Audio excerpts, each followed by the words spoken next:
Welcome to the Cybersecurity Ops with Bash Command Overview series. In this episode, we'll look at the cut command.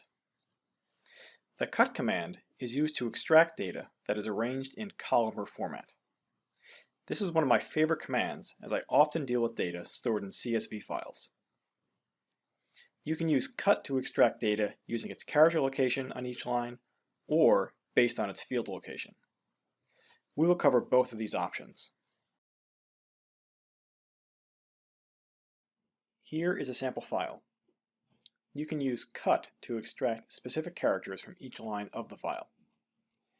Character locations begin with position 1 on the left side of the line.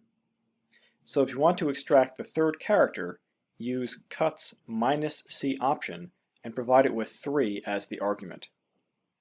You can also specify a range of characters. Use the -C option and specify the desired range using a dash. For example, this will extract characters 3, 4, and 5. To specify non-contiguous characters, you can use a comma. Here I extract characters 1, 3, and 6 by separating each character location with a comma.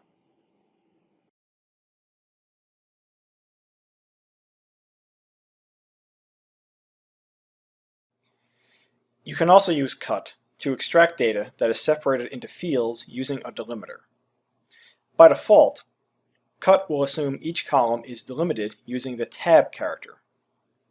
Here is a file that is separated into fields using the tab character. You can use cut's -F option to extract specific fields. To extract the second field, provide 2 as the argument. Just as before, you can specify a range of fields using dash, and you can specify non-contiguous fields using a comma. If you have a file that uses a field delimiter other than tab, you can specify the delimiter using cut's -D option.